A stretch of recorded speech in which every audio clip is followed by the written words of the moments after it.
channel. My name is Michelle Keane, and if you're new here, don't forget to like and subscribe and hit the notification bell so you don't miss a single video. So today, we're going to be taking a look again at my bullet journal. So this is my 1 month update. I've started working on February, and I just want to go through like things that worked for me, things that didn't, things I don't use, what I enjoyed about it, and all that sort of thing. So let's just get started.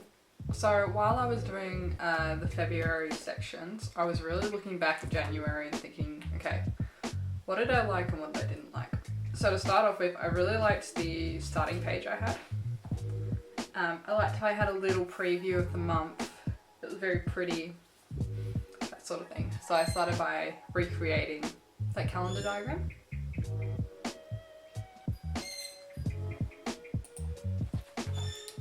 Sorry, Nim was being very loud, so I thought I'd bring her in. But I also decided that it was a little on the plain side. So I added this really cool arrow design. I've been working on a D&D character that's a ranger, so I was like, I gotta put an arrow in, I gotta do it. So again, as long as your math's right, this is a pretty straightforward thing to do. Just some curly writing for the February title, same as what I did for the January one. This font's a bit new for me, but I really like it, so I'm gonna keep doing it.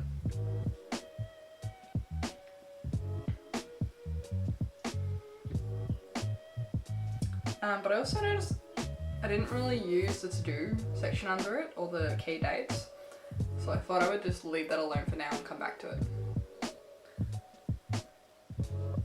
So getting started with the weekly outlooks, I actually really liked the layout of this. I changed it up a little bit, so I've done double lines on the side, and I'm also using a dark green rather than that blue colour I had before.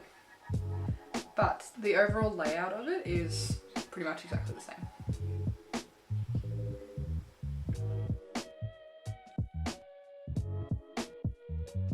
So again, this is tedious work, but you sort of get into a habit of like how to do it really quickly. Makes it a lot easier. So again, I'm keeping that tiny little calendar on the side just to mark out what week we're in.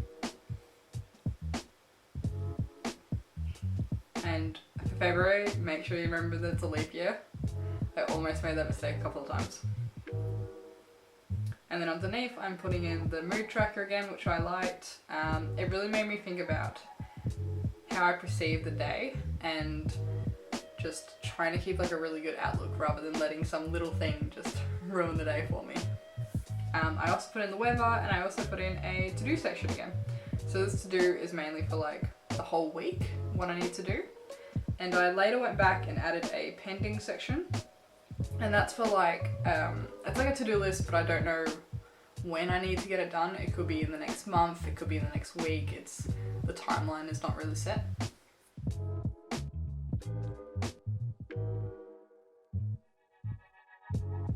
I also kept the week in review section. I really liked doing a little bit of journaling after it. Like some weeks I would write basically nothing, and other weeks I would just fill in an entire page. But now I finally worked out what to put underneath the February calendar in the title page, and that was a moon tracker. So for those of you who don't know, I am a Wiccan, I'm a witch, and I use the moon phases in magic and just everyday life.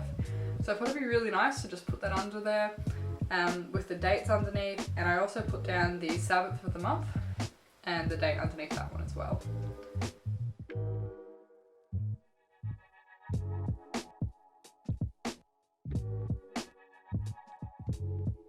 And then I just went back and circled key dates and wrote little notes under them as well. So on the January section, I just did like these little stars, but I thought for February I'd do some nice little leaves instead. I really liked how they turn out, and I'm thinking of putting them throughout the book, like on the weekly sections as well, and not just the title page. But I haven't done that yet. And then I went back and did the 4 other pages of the weekly spreads.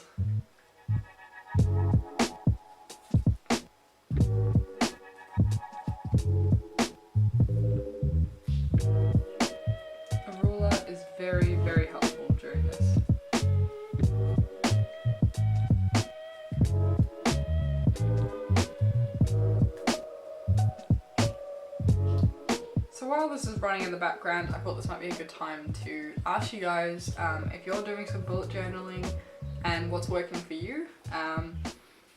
You might have seen from that February page, the front page, that I don't really know what to put on the other side. So if you have any suggestions for that, let me know, because I originally had a finance tracker and a habit tracker there, and I just found I wasn't keeping up to date with them, so they weren't a whole lot of use to me. You may notice I've also left out the tarot section. I think I was trying to be too structured with it. I find it's best to start doing like divination and witchcraft when you actually feel in the mood to do it, rather than trying to set a schedule. So that didn't really work for me. I'm still going to try to do tarot more frequently, but that method just wasn't working.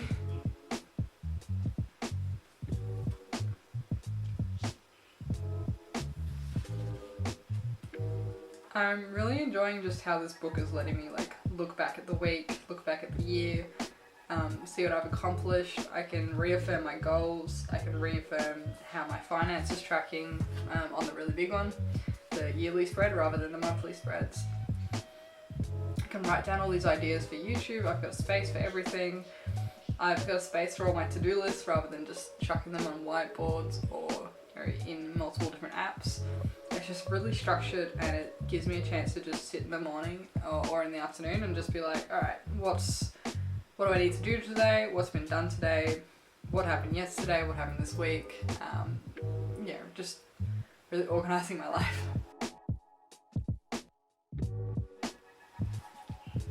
So a thing I really enjoy is I really like the movie tracker and the book tracker. The movie tracker is is encouraging me to go out and watch different movies that I've wanted to see but just haven't. And the book tracker is actually allowing me to focus on reading books. I finished my first book of the year, which was Aragon, and now I'm going on to the sequel, which is Eldest. And I thought maybe when I finish them, I can colour them in the colour of the book cover. So for my finances, I mentioned I wasn't really using the monthly one, and that's because I found this app. It's called Pocketbook. So for me, I've got my money spread into multiple bank accounts so I can organise daily spending, my card account, long-term saving goals, short-term saving goals, and emergency funds. And what I liked about this app, not sponsors or anything, but it actually knows all of the different bank accounts, and it knows where I'm transferring between them rather than spending or getting income, which I found that a lot of other apps just didn't do. So it would say that I was spending all this money, but it was actually just me transferring the money between accounts. So this way I can actually see all of my spendings and income for the month, and it's accurate. I don't have to jot down notes of every time I spend something. It's all automatic. And it also shows me where the money's going, so whether it's going into food and drinks, if it's going into shopping, if it's going into fees or pet shops, or what's going on.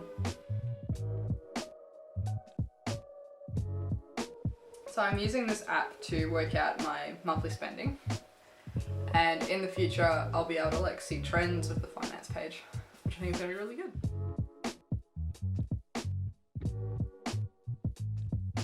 So going through it all, most of the book is unchanged. I'm not going to show you the passwords page, sorry. Obviously the finance tracker and the habit tracker just didn't work for me, and neither did the tarot one, which I've mentioned before. But the mood tracker, the weather tracker, to-do list, the weekly review, that all worked perfectly. But of course I'm still not sure what to put next to February. So we'll see how we go with that. If you have any suggestions, let me know in the comments below. Let me know what worked for you. But at this stage, I'm just gonna leave it blank.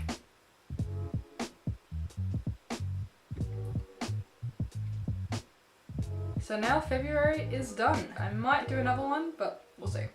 So as you can see on this page, I've actually included to-do lists for each day and also the pending on the side.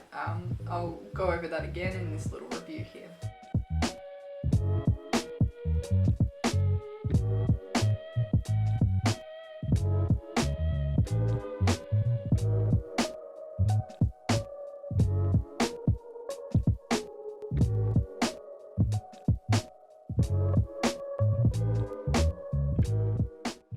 So January and February. I really like how those moon phases turned out. I want to keep doing those in all of my monthly title pages.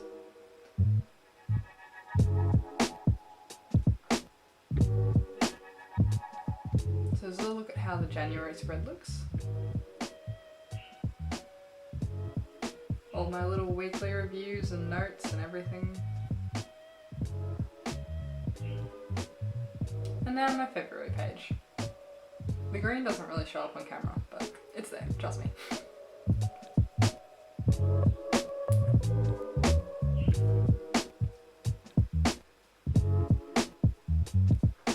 And then again, my little to-do lists and pendings that weren't shown on the other page.